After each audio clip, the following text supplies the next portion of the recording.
You're listening to the Changing Normal podcast, where we strive to outdo the old normal and reject the new normal. And now your hosts, Owen, Dan, and Ben. Welcome to episode 26. It's November 5th, and we've got all three of us back here for a discussion about things around the forestry industry. Whether that's bad or good, we're going to call this the Treehugger versus Lumberjack showdown, I think. We know which side I come from. As a resident lumberjack, then we'll have to explain why he's murdering so many trees. Sure. Well, I kind of reject those terms, but we'll go with that. No. You never allow your opponent to set the terms of debate. Hence my rejection.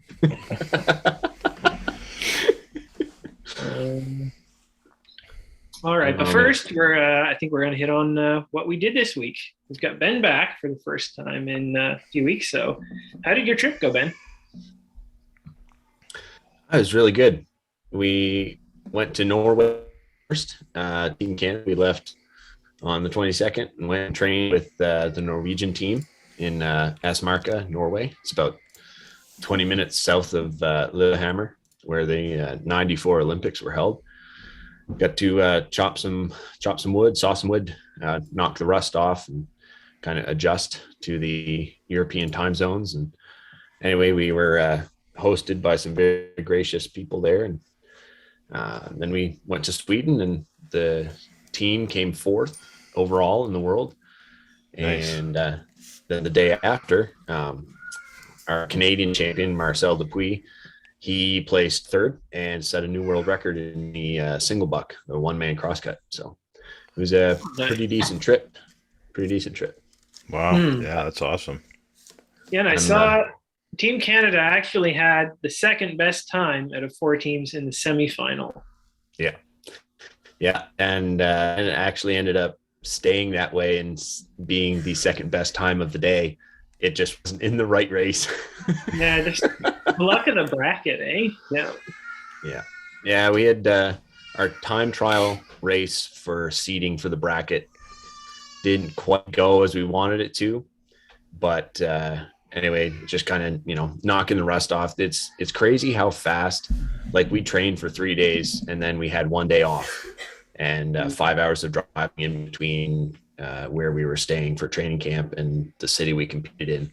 And just within that day and a half, even with walking around the city trying to stay active, warming up, stretching, the whole 9 yards, we just still had a little bit of rust to knock off after those few hours in between training and competition. But that's the way it goes. Thankfully we didn't actually ruin too many axes. There were a lot of hidden knots in the blocks. So anyway, not ideal for the world championships, but that's just kind of the way it goes. So what is kind of the ideal level of activity to get warmed up? Because I guess you don't want to get tired. So it's how do you do just enough without overdoing it? It's different for everyone. Some people just have different thresholds.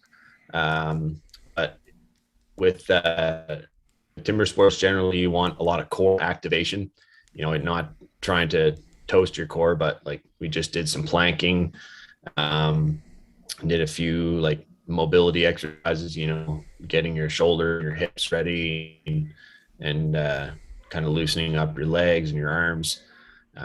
It's a lot of total body strength timber sports is. So just basically in muscle activation, warm up. Some guys will skip, other guys will jog, just different things. It's all personal preference, but we just did a little bit of core activation and some stretches to kind of loosen up. Well, it's a fairly long event. I mean, a day is going to be, it's not like you're doing something for an hour, right? Like, you're doing events, but it's over the course of an entire day. Yeah. So yeah, that's a lot more similar to like a decathlon. Like that's a very Right. common comparison. Like a lumberjack or timber sports athlete is like a decathlete, because you have to spike your adrenaline for one event and then cool down and spike again. So your That's day right. just kind of looks like I don't That's know what right. they call that, a sine, cosine chart. Well, that was But, what I was going to get at, was you don't want to necessarily activate too much adrenaline early on. Like a boxer, they before they get in the ring, they're hitting the bag. They're getting warmed up. They're trying to get their muscles pumped up, get the blood flowing, and get their adrenaline spiked so that when they get in the ring, they're at peak performance right out of the gate. Because they literally could get knocked out with the first punch, if they're not right on edge. You don't have to worry about that so much. You're looking a little bit longer, saying, well, I need to be as fresh as possible for the entire day. I don't want to spike my adrenaline too early. You got to get yourself warmed up and then be able to get it up and down quite quickly. Which for male body is actually pretty natural. Yeah. It's interesting, kind of the amount of fatigue that it takes, like the toll it takes, because like the standard competitions we do here, it is an entire day. Over there, it was, we warmed up and spiked everything for our time trial race, and then we had 4 hours before the first quarterfinals or round of 16, and then it kind of goes a bit quicker after that. But right, still, it's just a matter of trying to get a little bit of blood flow, because the adrenaline is going to be there as soon as you step out into the arena of screaming people and there's lights and smoke and the whole and that part never gets old. That's for sure. Yeah, I saw that a little bit in the tournaments, and I never did any really high level tournaments, but the ones I did, you face that too, because you would, have a fight and then you sit and you wait for your next match to come up. And depending on the size of the tournament, it could be, a while. Yeah. It could be 10, 15, 20 minutes or longer. And then all of a sudden you're back in and needing to perform peak performance immediately. And most of those fights don't last very long. So I understand that concept of, that sitting and waiting in between events and I think the hardest part for me wasn't the physical. I mean, I was a lot younger back then. And so physically I was, great. For me, it was the mental side of it. The ability to stay focused and that super focus you need to perform at a high level and not make mistakes. And especially in a combat sport where you're vying, you're not just hitting a block of wood. I'm not putting that down. I'm just saying it's different when the block of wood is hitting back. No, it's right? it's entirely different. Yeah. You're doing a reaction. You're not just, that's exactly what I was about to say. It's not just a, initiation. I mean, it could be, there was a little bit of reaction based on like the first 4 hits of my block, and I popped a chip out and there was a knot. So I had to swap axes, but it's, the block isn't thinking for itself. We'll put it like that's right. It's not trying to dodge your axe blows. So I guess to dodge the chips though. So the mental side of it is pretty huge when it comes to certainly combat sports, but even what you're doing, there is a certain mental aspect where you could easily get distracted by the crowd, get distracted watching a teammate or another match going on, or, your own thoughts in your head, maybe putting pressure on yourself, or the anticipation of your upcoming, what do you call them? Heats, trials, races.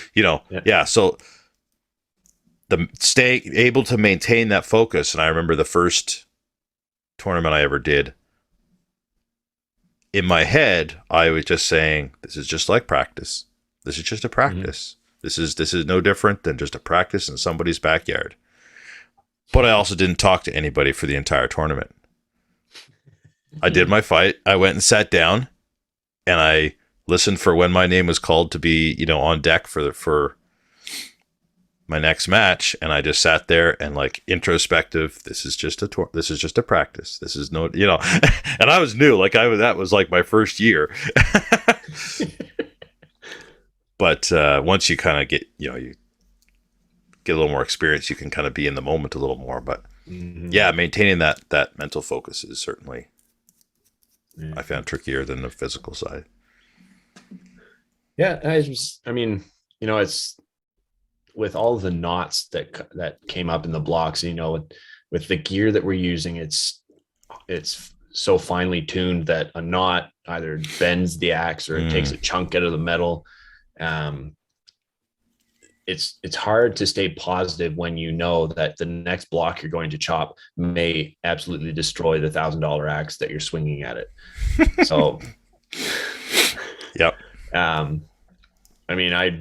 I bent one of the axes I had, and I just like, this is the World Championships. I'm just going to keep running this axe. It's cutting pretty good. So, yeah. But no, it was a really, really good trip. Had a blast. It was an honor to represent my country, and great guys on Team Canada too. So very blessed. That's good. What have you been up to, Owen? Well, not a lot this week, recovering from a bit of a cold, so I haven't been super active, but this morning I did get out and started fleshing a cow hide that we're tanning, or going to tan. Okay. And, nice. So Pick a hide up at the butcher? No, this is actually one we've had in the freezer for a few years now. Okay. This is actually one of your old dairy cows. Oh, I vaguely remember that now. So it's a Guernsey hide, isn't it? Yes, it is a very large Guernsey hide, and it's been in the freezer it was partly fleshed and then salted and then put in the freezer, and then when I put the pigs in, which actually, we haven't done a show for 2 weeks, so no, we did that. Did we talk about that last week? No, because that would have been after last week. No, it was after we were recording. Yeah, I totally forgot about that. Yeah, so we butchered 2 pigs actually on the last weekend. So nice. Did all that as well. Anyway, so in order to fit all the pork in the freezer, which was already mostly full, that had to come out. And so forced your hand. Yeah. So it's been salted, so it's been sitting. It's probably been sitting a little longer than it should be without having anything done with it, but it was heavily salted, so I think it's probably, and mostly defleshed. Fleshed? I'm not sure the correct term. Anyway. I've always just fleshing. Yeah. So anyway, today we pulled it out and I said, this has got to get done. And so I scraped the whole thing down and made sure it was all good. And now it's sitting in a barrel of salted water with some soap and degreaser stuff. Okay. And, so you do a degreaser and then you move it to a tanning solution? So then, once that's done, because we're just doing it, we're not going to do like a soft, like you could do a soft if you wanted to break up the fibers, but I'm not doing anything too fancy. So we'll pull it out, wash it really good, and stretch it, and let it dry, and then put the tanning solution on. Okay. After it's dried, just kind of spray it down on the... Well, I just kind of rub it on, yeah. Okay. It's a dry tanning solution then? No, it is a liquid tanning solution, okay. But that's what I did with that bear hide. Okay.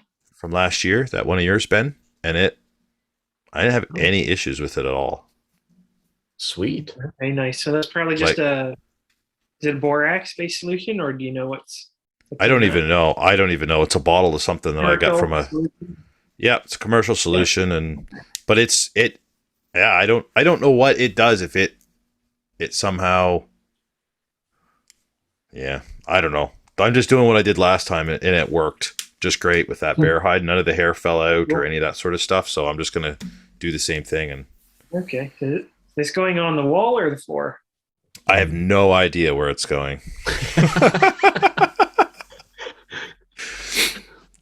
All I know is I'm going to have to like scab together 2 pieces of plywood to stretch it out on and peg it down because it's just massive. Are you like going to try and cut it into shape or? Well, I thought about that, but all I did was just trim some of the ragged edges and like there was part of the udder was on there. You could see like teat sticking off of it. And I was like, okay, that'll be a little weird if it's sitting on the floor and you have a cow teat sticking up. So we'll trim that part off.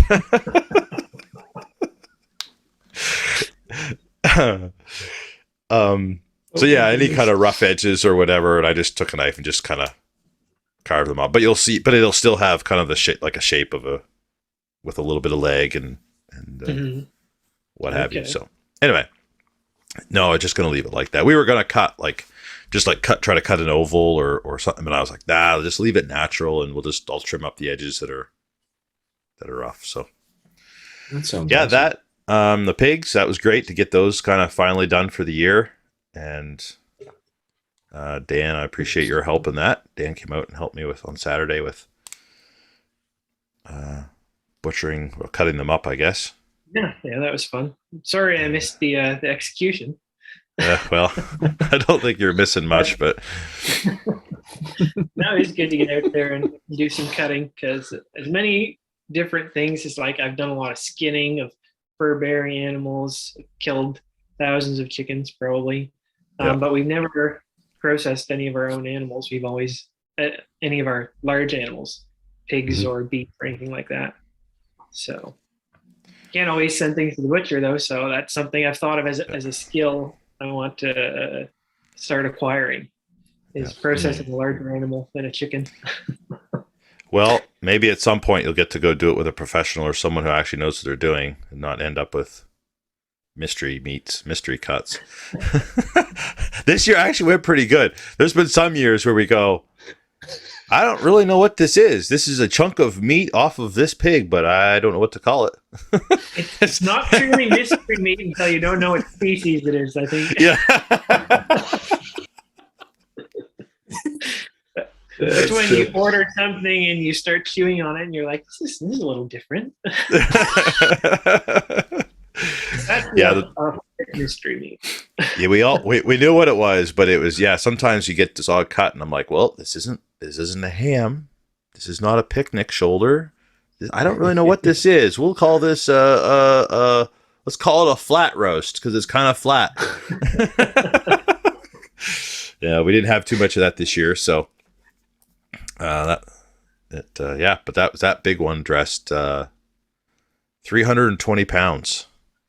Which that's the biggest pork I've ever done. So, and honestly, I don't know that I'd want to handle much more than that. Like that was a lot just to handle the animal. I did a cow once, and I was like, never again. I just don't have the equipment and and it wasn't even a big cow. It was just an old dairy cow that needed to be done away with or milk cow.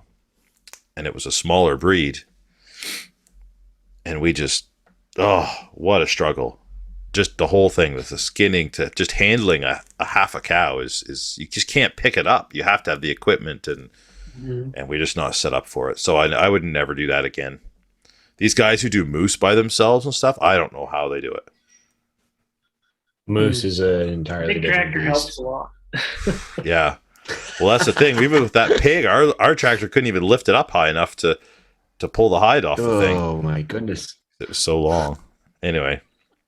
So that was good. So that was another way to, like you say, Dan, those things, like we didn't always do that, but we started a few years ago doing that ourselves and just self-taught. YouTube is a great resource for that. Took our time and now, we cut up those 2 pigs in, I don't know, 5 hours, 4 hours. Yeah, it was probably something like that. Like that. It was, So way slower than a butcher could do it, but it was free. Yeah, exactly. The skill's invaluable. That's one thing I'm always thankful for is ever since I was little, like Dad's always hunted, and 99.99% of the time we processed the deer. We processed our beef cows, we processed our pigs, like, and it was never very fancy cuts, like, it'd be the back straps and tenderloins, and then some rump roasts and some neck meat and some shoulder meat, depending on where the bullet was and what meat you had to cut away. But just like the first animal that I had to do myself ended up bringing it to you, Owen, and you helped All right. cut the bear up. But it was it's just one of those things that I've always been around, and thankful that I have been around, because I know push come to shove, like I could get it done. That's right. Yeah. Mm-hmm. Cool. Well, for me, it's just been more jobs around the house. Got a few interesting things. I've been working away at a bed frame. Wanted to build my own after looking at what was available in stores, saying this stuff is all the most rickety stuff you can get. It's still $600. I said no. So now I've launched that additional project. Got a few more trees in the backyard, and working on my deck project still. I dug holes for sonotubes. That was one thing I did this week. So I'm gonna try getting that sonotube set up and little concrete mix and stuff like that. So we'll see. I might actually get the deck moved back to where I can use it this year. Sweet. Well, just in time to collect the snow on it. Yeah, well. One more surface to show off. Yeah, we actually had this time last year we had snow. Yeah. What? Yeah. You were in St. Stephen. You didn't have. Yeah, we definitely. You didn't have snow. Have snow. I think 4 years ago we had snow mid-October. So, yeah, it's been nice here though. Super awesome. Yeah, it's been beautiful. For our main topic this week, as promised, we're going to take a dive into all about, I guess, the fears of overlogging and deforestation. We see that movement of people that we call treehuggers sometimes. I laugh at that because, like, I have so many of my own trees that are special to me, but I'm also not trying to save every tree in the woods. And we've got full-on professional lumberjack Ben here, so I thought this would be a fascinating conversation. We just try to sort out the good environmentalism from the bad and get a proper perspective on how we should manage our forests. In short, it's all about your time horizon and the priorities you have set out for a certain section. Like oftentimes, at this point in the industry, or kind of that overarching like forestry minded set, tree huggers is kind of just like anyone who wants to save anything in the woods, and not just trees anymore. Because tree huggers comes from. I was gonna say tree huggers now is used to describe anybody who wants to save anything in the environment, period, without any management principles. Like, yeah. Well, forget forest. That's. But yeah, go ahead. Sorry. Well, no, I was just gonna say it's management, right? Like, most things left unchecked are become completely unusable, or this was my question. This was going to be my question. Why do we need to manage it? Why can't we just let nature do what nature has done for thousands of years? Well, okay, so we definitely could, but I don't know about you, but kind of like using toilet paper when I use bathroom. I kind of like writing on paper. Why do you think I always shake with my right hand, not my left? Traditionally, that is true. That was the reason for the right hand, not the left.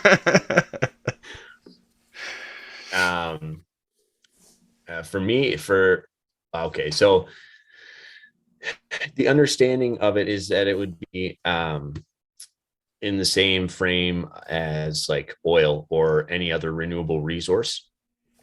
You know, if you want to be able to utilize it, then it needs to be managed in a way that's going to allow for the utilization of it for the coming future. And you know, that it's this side of it is very interesting, because here in this part of Canada, we manage for very, very short time frames.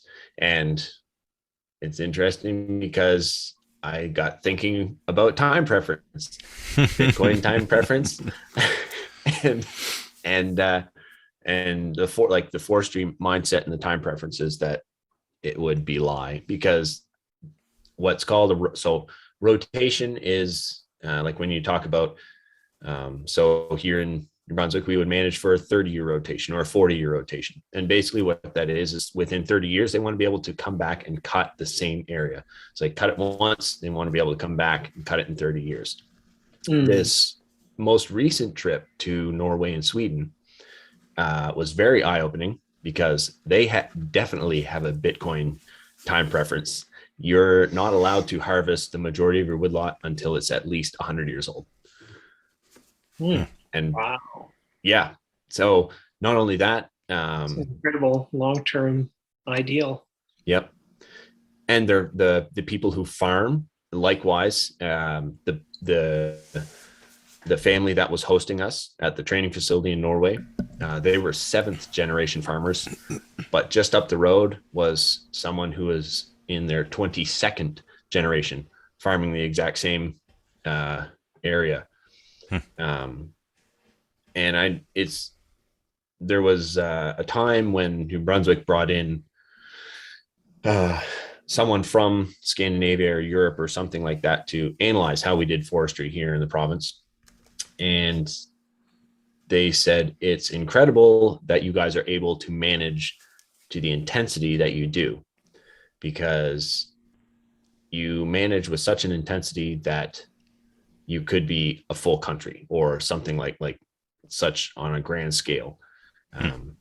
But as far as like overarching logging and forest industry, it's okay. As human beings, we have impact on this planet, period. And if you want to be minimal impact, then yeah, you're going to want to save trees. But to survive to some extent, there comes a utilization of the resources that are around you.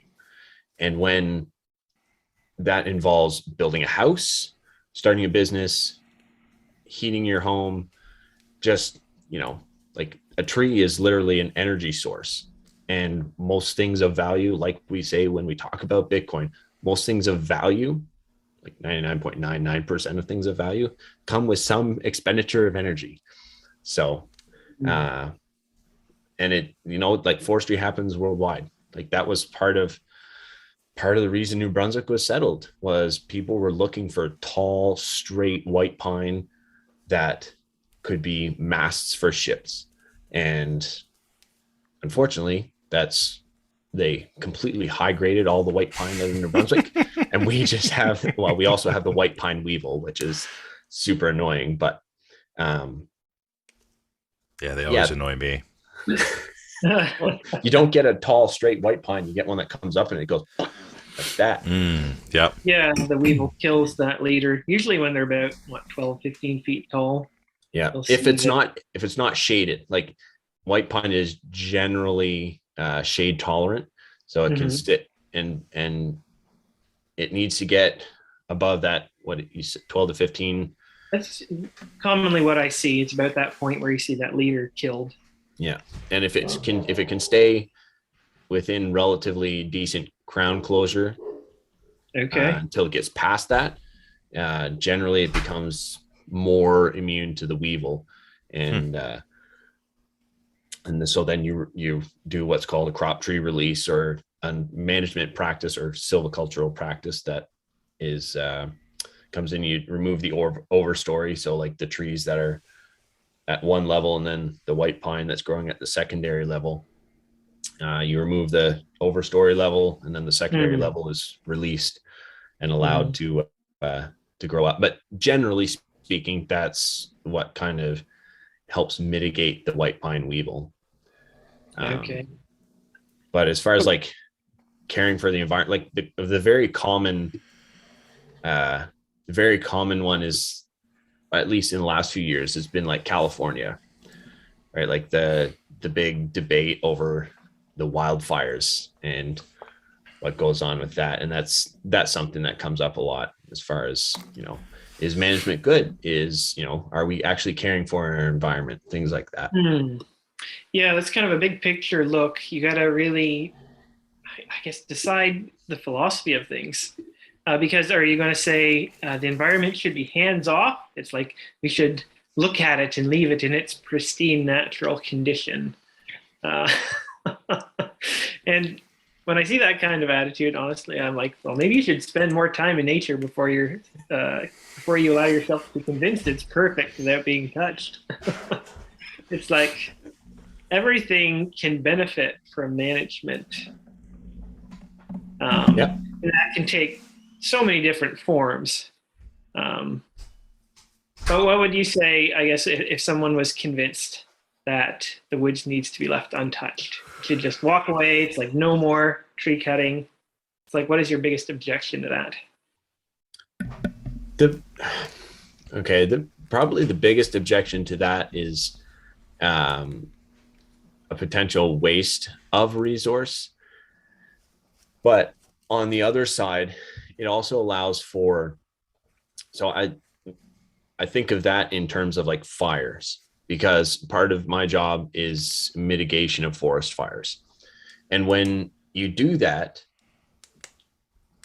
it allows for things to, like, naturally here in the Maritimes, when the woods grow up, it tends to become softwood dominant, because the softwood trees tend to be a lot more shade tolerant. So they can sit, you can get a 100-year-old red spruce that's only 6 feet tall.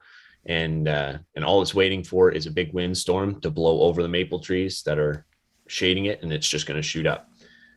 But the softwoods obviously tend to have a lot more flammability. And when you allow them to grow up, choke each other out, compete, and then die either by windstorm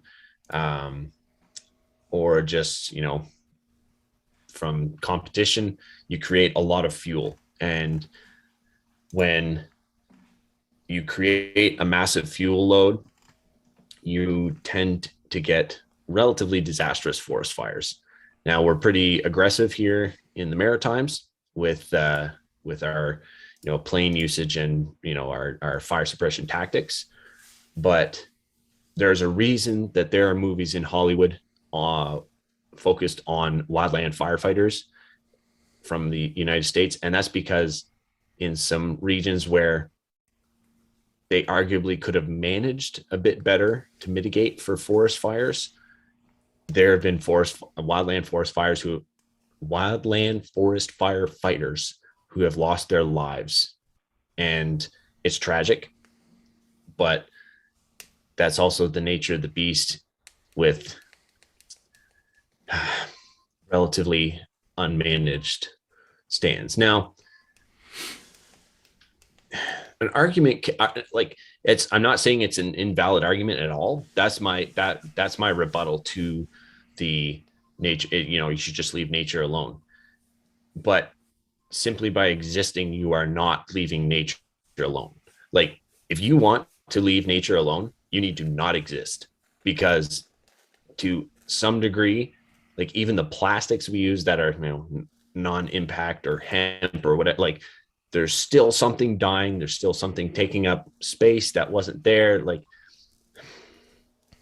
yeah. Well, that could be a whole rabbit trail about natural versus unnatural. Like, is it natural when a beaver builds a dam, but unnatural when a human builds a dam? I'm not sure why we make this distinction, but You show me a beaver that can build up a dam to dam up the St. John River, and and I will move out of the country.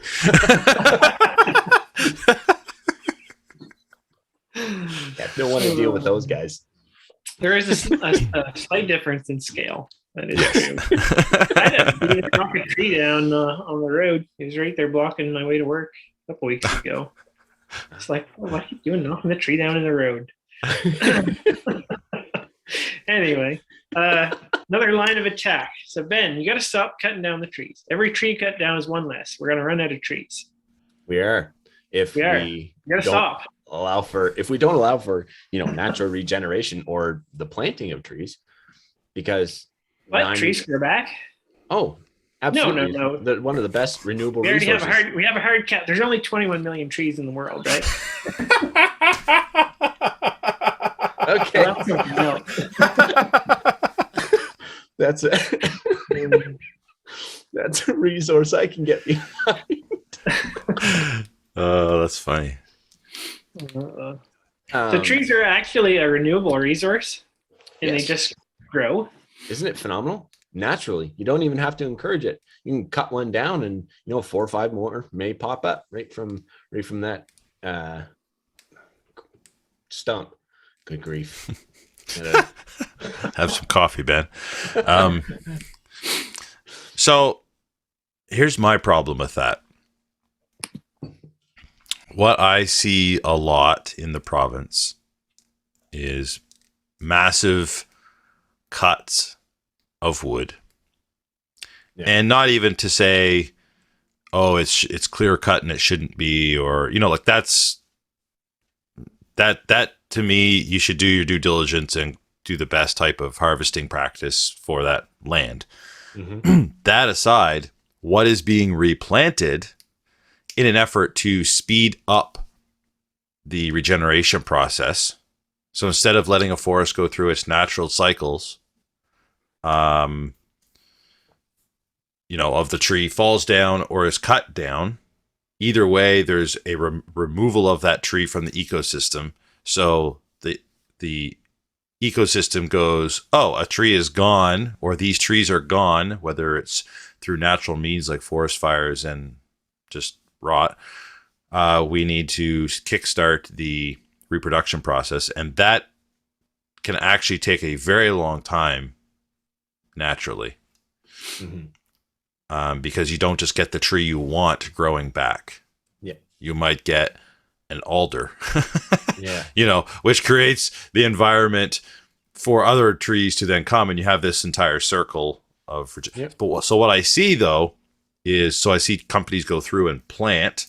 So we're going to plant this area that we cut so that it can immediately start growing back in with the resource that we will want to harvest in 30 years. Right. That's management goals, right? Like that's right. That's what the priority is trying to reach this, and that it's all based on like what forest products they're trying to get off of it, like what their final goal of the species they're pulling off. But yeah, I'm following you. But here's my problem with it. They're monocropping the forests. 100%. And that to 100%. Me is a big problem. The Maritimes have contrasting what we have here in the Maritimes versus what I'm seeing, what I saw in Norway, what I saw in Sweden. It's incredible, the tree species. Now, granted, we were talking about natural, like what's natural and what's not. We have a lot of tree species here that are now naturalized, but weren't.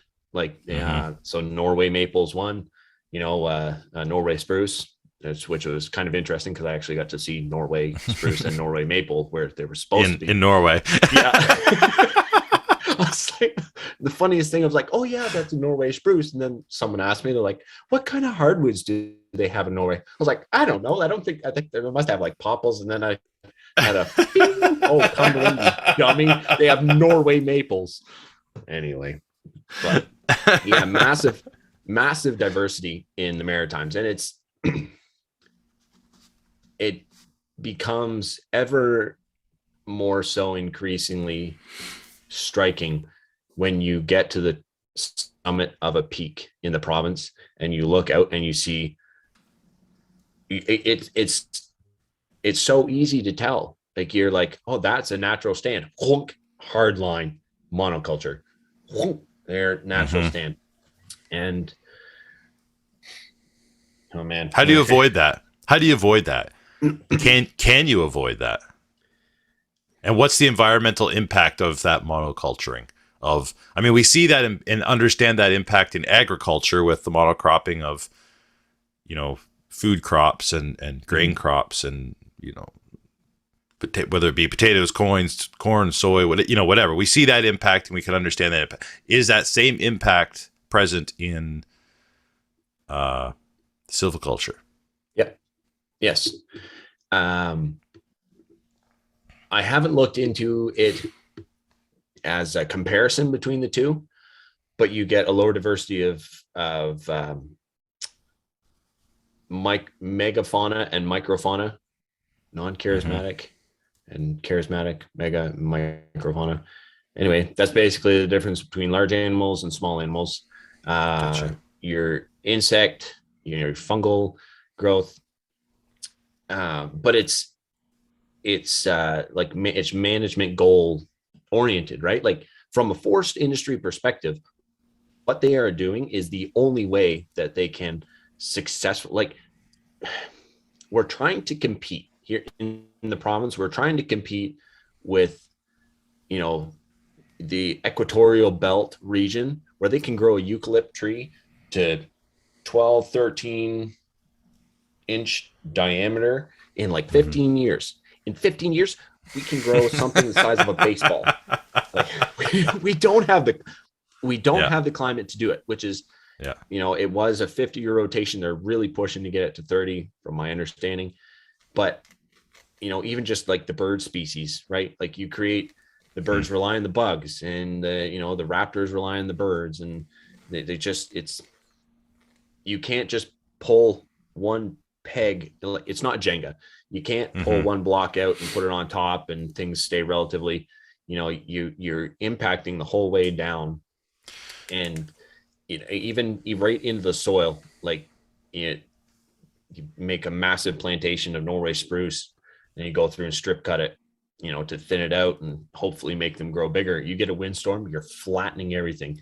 You're creating a lot weaker.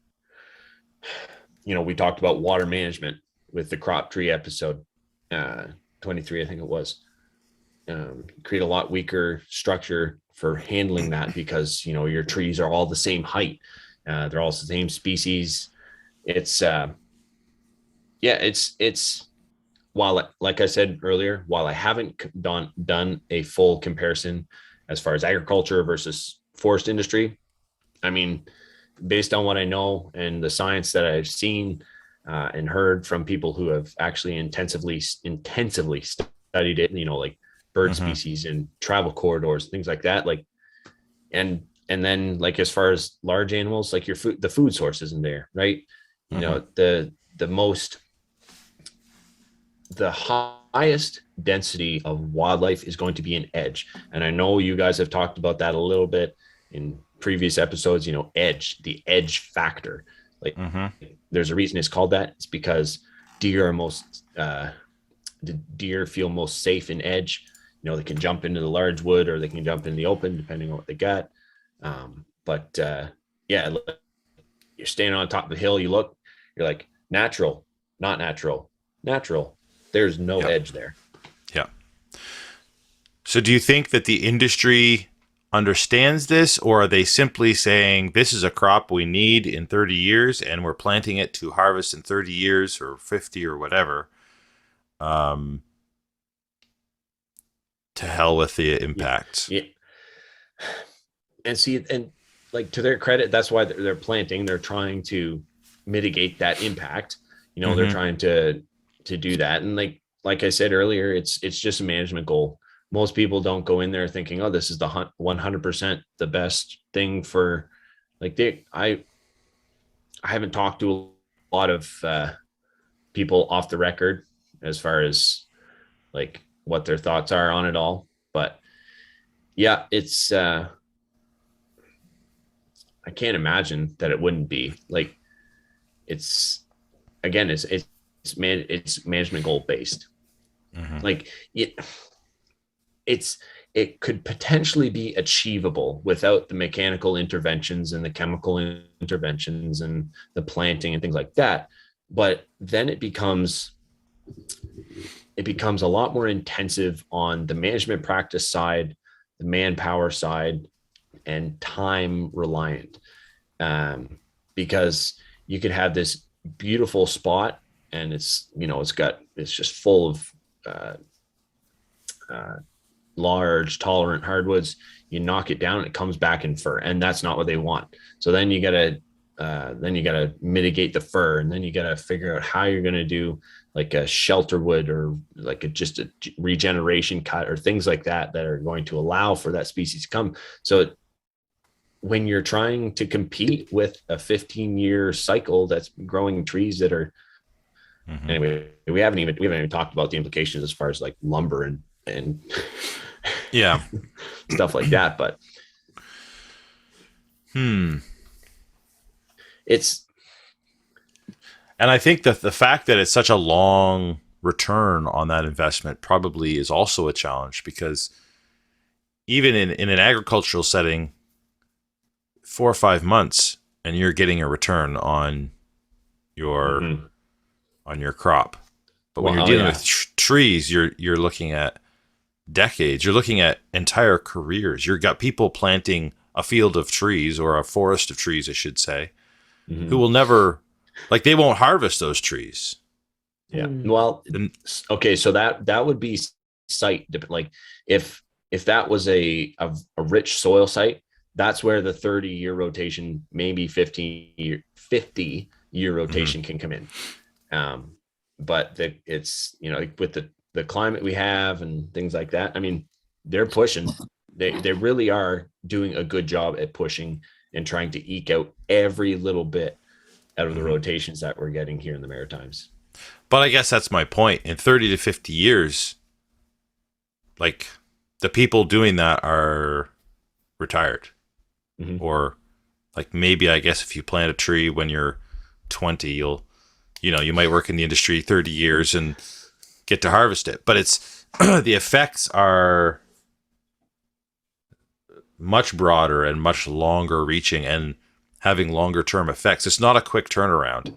You can't just say, I'm going to stop cropping my field and I'm going to start using organic practices and change everything I'm doing, and I'm going to do that next year. And I'm going to start seeing the results in 2 or 3 years of, what the effect that has on the soil and my ground and that environment. You plant those trees and you don't turn that around for generations. Yeah, and this is on the East Coast. Like, think of out west, along the western coast, where trees don't grow 6 inches in diameter; they grow 6 feet in diameter. Like, so big, you spread your arms out, you can't reach across the middle of them. So it's a lot of times the argument starts going into like deforestation. Like, are we actually deforestation or reaching a stage of deforestation? And then it's like, well, we got to use a plastic straw to save on, using paper straws, which I'm all for. I hate paper straws. Pathetic. Garbage. Legitimately. So we gotta ban the plastic straw to save the turtles, but then we're gonna have a paper straw that you put in a plastic wrapper because it can't get wet. Yeah. Put in a plastic straw, paper wrapper. It's a paper straw and a plastic wrapper. So I don't know why we can't just. I don't know why we just can't just drink out of a cup like normal people without a straw. Like normal. Why do I need a straw again? That is one of my biggest pet peeves. You go to a restaurant and you get a glass of water with your meal at a restaurant, and they put a straw in it. Straw in the glass of water. Like, at home, I don't drink out of a straw. Why do I need a straw at a restaurant? Just let me drink the glass of water like a glass of water. You get more gas. Like you get a little more gassy when you drink with a straw. So it's to fill you up a little bit quicker. They should not want to fill me up so that way they can sell me dessert. That's true. That's The true. water was free. So there is a difference between deforestation and logging. 100%. Yeah. Okay. So how do you kind of explain that in a clear-cut way? Oh, nice. I gotta insert like the drum and cymbals here. Boom.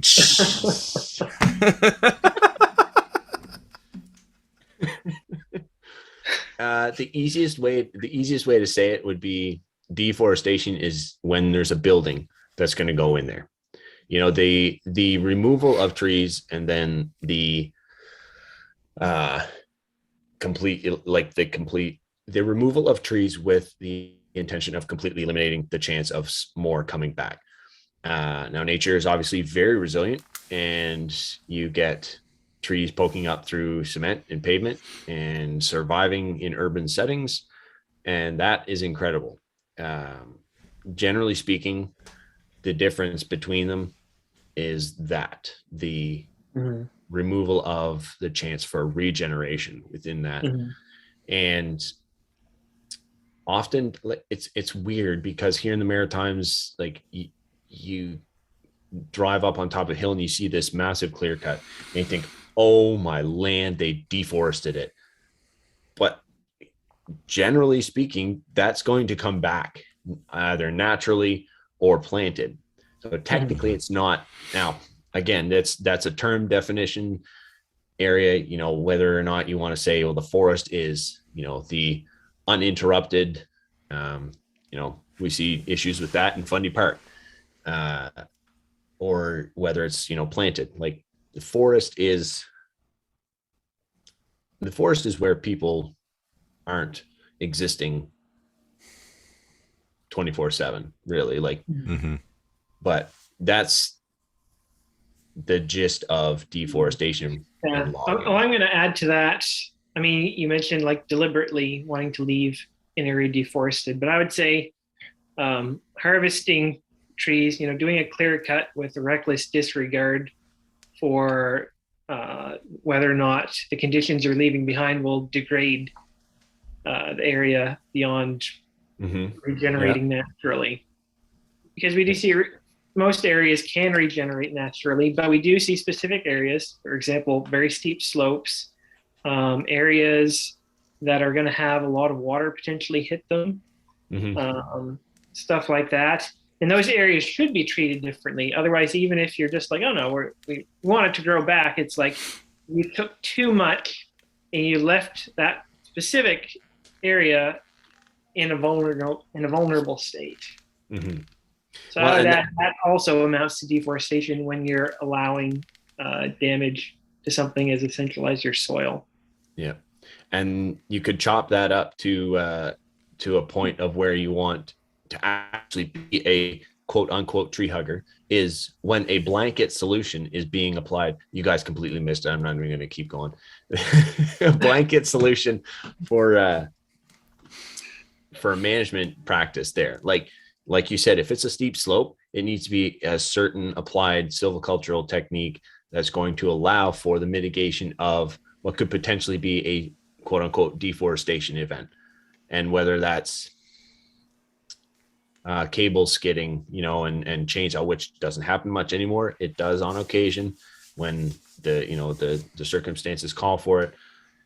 It's rare, but it tends to be with a single grip harvester that can reach in between the trees and select a tree, or, you know, it's like select cutting, things like that. Like that's so fighting for things like that. A lot more people seeing Like there was an uproar here 2 years ago when people went to the top of Mount Carlton, the highest peak in the province, and they're saying, oh my goodness, all I can see is plantations, like for miles and miles. That's all I can see from the top of the mountain. And it just kind of brought a bit more to light kind of how things are being managed. But a lot of times it's how communities survive.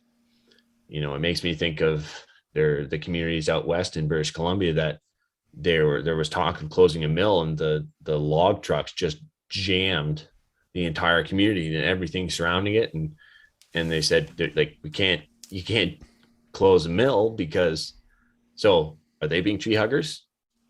Like, not really, but kind of. Like, they're trying to protect what is valuable to them.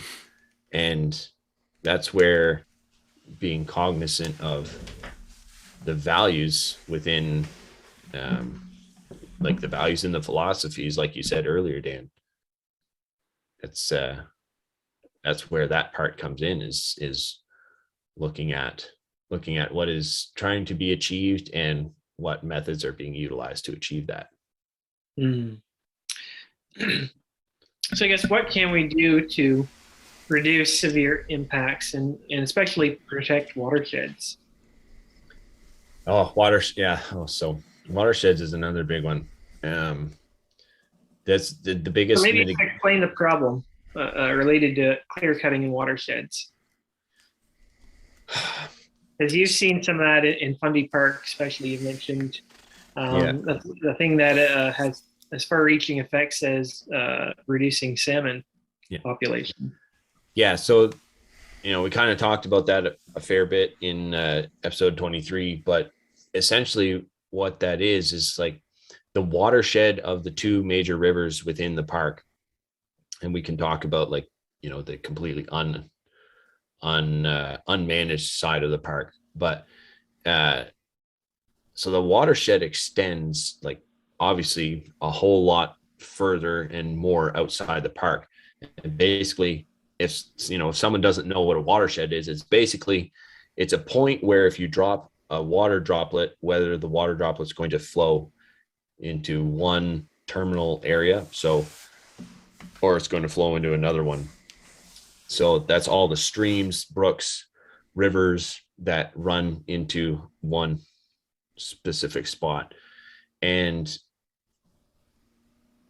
the way that the forest and nature has been was created was that when you have a water source and it's shaded, it stays cooler. And salmonids, so trout, salmon, they require a much cooler temperature of water.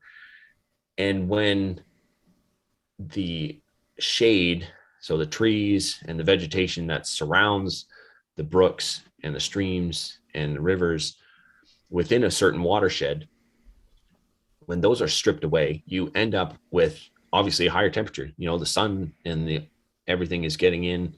There's more. There's just more wind. It's it just gets warmer, and so that raises the temperature of the waters at the headwaters of the watershed. So the smaller waters, which then obviously all flow together, and then upon reaching that terminal point, so in Fundy National Park, that's when it flows into the Bay of Fundy.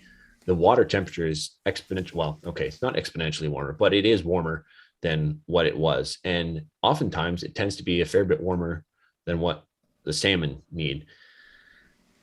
So when you consider the certain practices that are conducive to what is the removal of the shade and what it takes to keep the brooks and the rivers cool, you end up with things like that, watersheds warming up. But oftentimes there's a lot of mitigation. So you have like a 7-meter no track zone, and that's essentially no machine can operate within no cutting period. then there's the 15-meter buffer zone, and the machine can reach in and That's select 7 meters trees. within 7 meters of like a visible stream, basically. Yeah. Within a visible stream, 15 meters and then 30 meters sometimes, depending on certain various factors.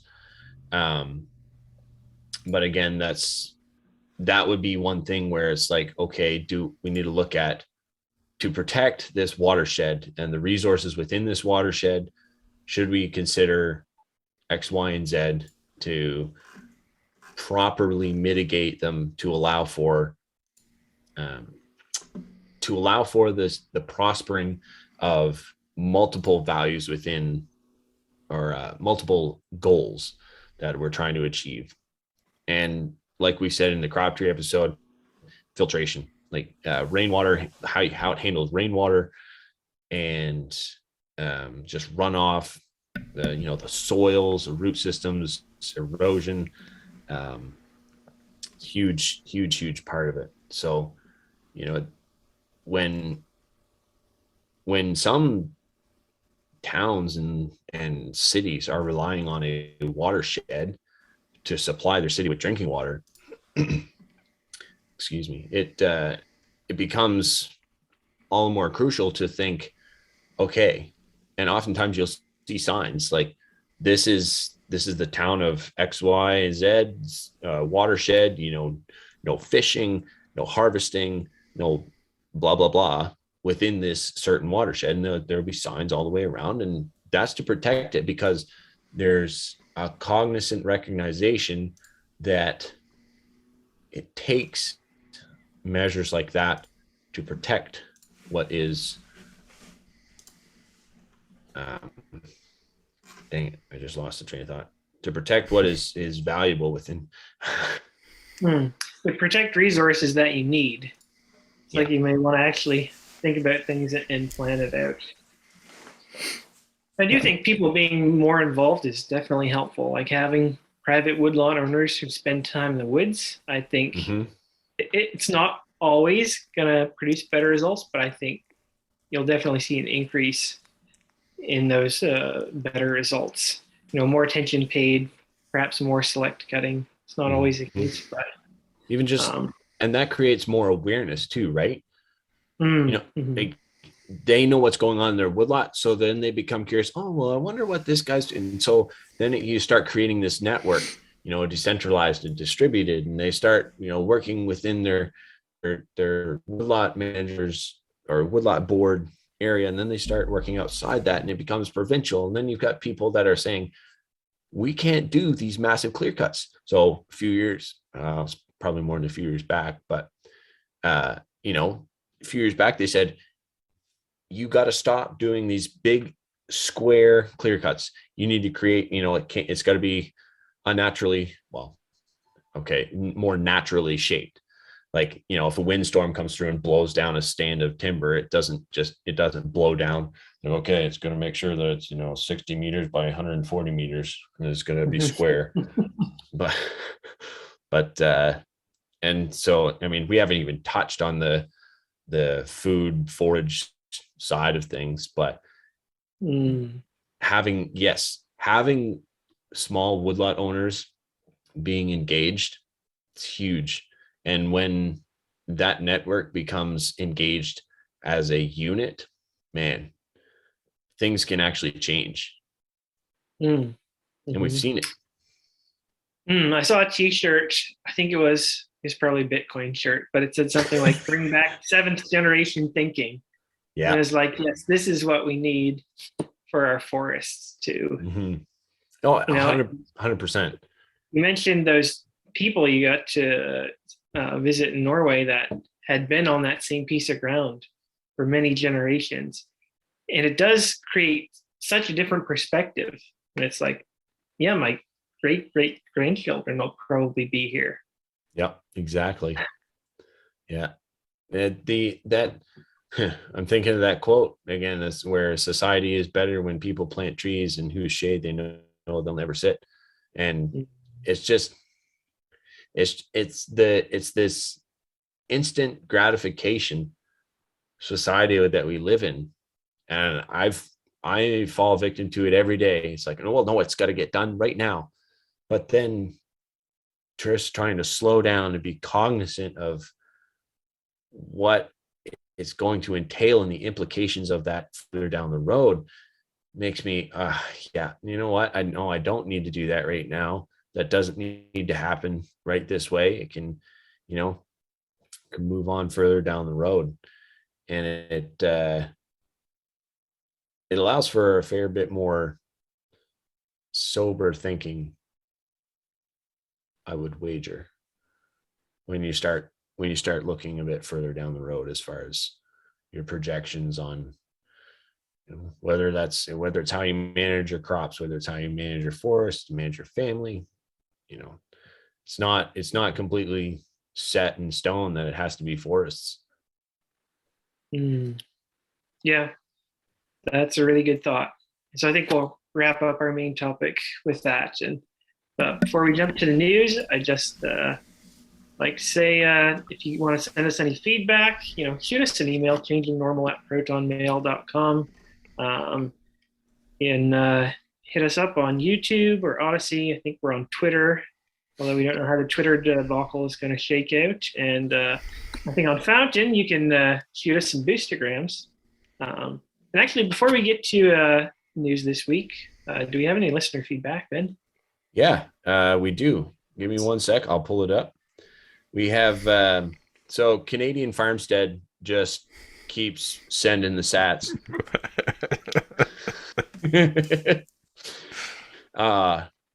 On episode 23, said, another great episode. I've been meaning to read tree crops.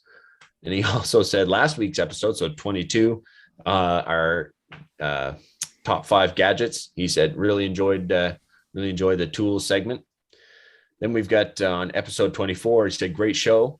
How people learn is super important.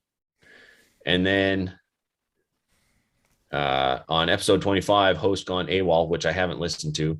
And that's a great title. He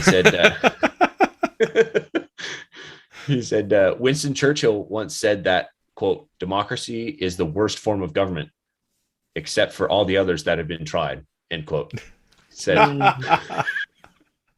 another great show. The two of you did well, but it will be nice having Benedict Cumberbatch back. So I don't know who he's talking about there, but that's the Fountain listener feedback right there. Well played. That is spectacular. Love that.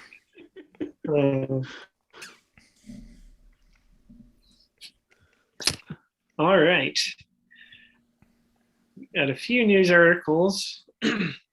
Feels like not a lot interesting has happened in the world. Just the same old crazy stuff. We're in a recession. We're not in a recession.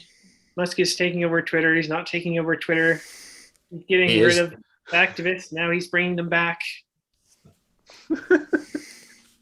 Back and forth of politics is everywhere. What do you got for Bitcoin, though? Did we have any Bitcoin news? I didn't see a ton like the last two. Actually, I guess ShakePay introduced their ShakePay Earn, and that's kind of cool. It's essentially it's just if you put a Canadian dollar balance in your account and leave it in there, up to $1,000, you'll earn between 4 and 7% annual percent return. So just for having Canadian dollars in my ShakePay account, I've earned sats back on it. So that's been pretty cool. But like last 2 weeks, I've been. Well, I think it's, yeah, I know you've been busy, but I was kind of thinking about this the other day, and I feel like, especially people who are very much on the Bitcoin only train, we're just kind of in a holding pattern. Well, so like the price really hasn't done anything. There's not been any major news surrounding it. There's not any major regulation type stuff. I know there's stuff going on, but not specifically on Bitcoin. And so I just kind of feel like everybody's just going hum dum dum. Let's wait till 2024. Stay humble and stack sats, as Matt Odell says. Yeah. Yeah. A bit like watching a tree grow. Yeah, that's true. And if you're growing spurt right at the moment, so not a lot to see. Yeah, and if you hold Bitcoin and you hold it and you're holding it long term, I think there is a definite comfort that brings when you're looking at the economy and how rocky the economy is right now, and probably is going to be for quite a long time. Yeah. So that got me thinking, because there's never, oh my goodness, terminology is terrible tonight. There hasn't been anything really significant. Like there hasn't been like a 10% increase or decrease in Bitcoin in the last, month and a half, 2 months. Mm-hmm. It's been holding steady, couple percent spikes maybe, but has it decoupled? Like, is it finally doing what we hoped it would do? Or are we just kind of, like you said, in a holding pattern? What are your thoughts? Is the fact that it's not continuing to drop the decoupling? Not what everybody thought was going to be the decoupling, which is it goes up crazy while everything stays the same. Right. Well, I think it will definitely change perspectives in the way it's analyzed. I think if Bitcoin kind of holds about where it is for another year, and then we start to see it swing into the next halving cycle and tick up, Right. that will change things. I think it is useful to break out of the crazy jumping on the bandwagon, 2020, 2021 wild times in the whole crypto market. I think breaking free of that will definitely be a positive thing. I don't know if we'll shake free of the whole trading markets and Wall Street effect, because I think there will still be money. It might not be as big of an effect. I think we really need to see more adoption across the world, and hopefully we see less over leveraging. Like maybe the last couple of years have decreased the amount of leverage that people are going to take in betting on futures and things centered around crypto. I'm sure some of these trading companies must have lost their shirt, and sometimes that's a necessary correction. So, well, because correcting behavior as well as correction in the market. I guess one headline I saw here preparing for tonight was Tim Draper, venture capitalist. He extended his Bitcoin price prediction by 6 months, saying mid 2023, expecting to see Bitcoin hit $250,000 a Bitcoin. Like mid 2023. Like in less than a year. I really don't expect that. I mean, obviously, he's probably millionaire, billionaire. So he's doing something right that I'm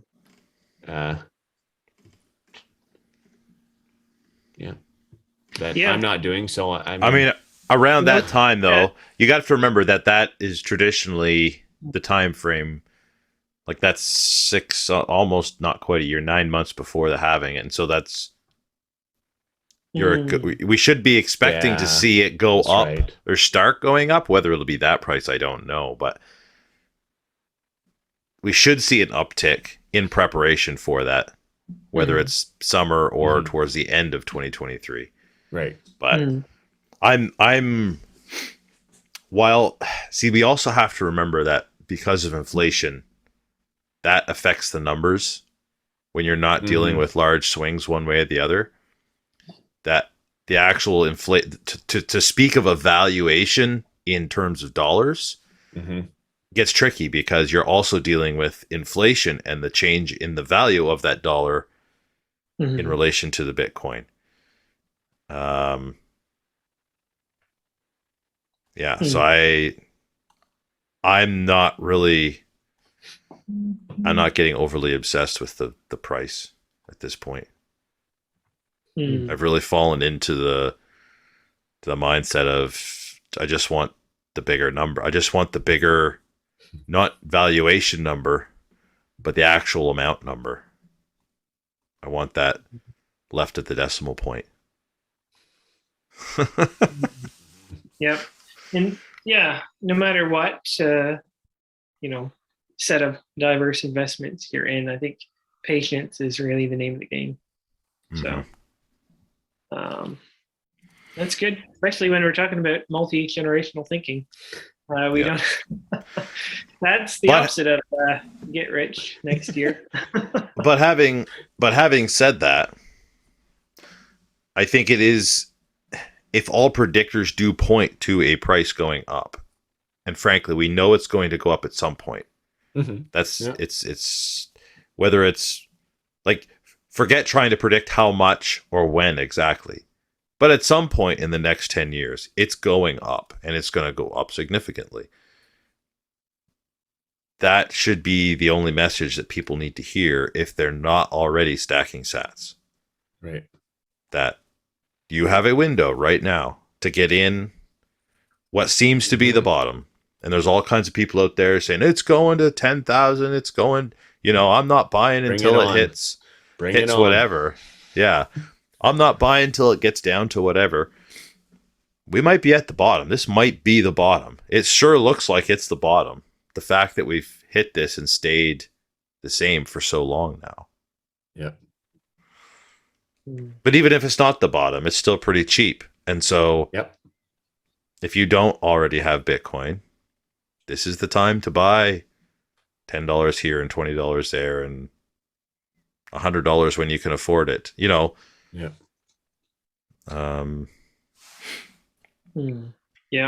Don't be content to ignore something that is having such a significant way in the way we're going to have to think about money and value and, exchange of that value around the world, people's access to finance and banking. This is having an impact. And just on those things alone, it's something people should be learning about. So get $20. What a pain. What a pain. Think about it. This trip has just like everything. Like I'm talking to people of multi-generational thinking in their farms. I'm dealing with the oh my goodness, traditional like legacy banking system, trying to get cash and for these foreign countries, and like, oh no, we got to order it in. I'm like, oh, what? Anyway, and then I show up to this foreign country and they're like, oh, we don't accept cash. We're a cashless society. I'm thinking, oh my land, where's the freedom, people? And it's just like, what is going on? This is insane. Yep. Good grief. Did you see any indication of more Bitcoin adoption or any sort of crypto buzz when you were over there? I know you were only there for a week or less, but I didn't see any signs that like on a storefront. I didn't see any signs on a storefront. I did have some chats with people on Team Canada and some other folks within Timber Sports that are relatively crypto savvy and have kind of have some skin in the game a little bit. But see, I think there's a lot more nervousness around it because of how the EU is trying to crack down on it. So now our time in Norway was a lot more relaxed. So I had a bit more time to chat with people and so I didn't see much in regards to it in Norway. Sweden's a lot more centralized. So, think New Brunswick versus Ontario, or what would it be? Or like New York versus Montana or something like that. So, but my time in Sweden was a lot more centralized and focused on the competition. So I didn't get as much time to, chat about things outside of timber sports. So I can't say one way or the other. But as far as indicators, like relatively visual indicators as to whether or not it's a bit more open or adopted. Not much. Gotcha. Good stuff. Sounds like a fun trip. I would love to go to Scandinavia sometime. Probably felt like it's too short a time to actually see some of the things you would have liked to. Yeah. When it's focused on trying to bring back a medal for Canada, the trip definitely does seem a bit less touristy and leaves you wanting for a bit more. But I'm a homebody. I like home. I'm just glad to be back. Thankful for the opportunity. Yeah. And with that, just like to thank everybody for listening. And remember, take small steps, be courageous, and change your normal every day.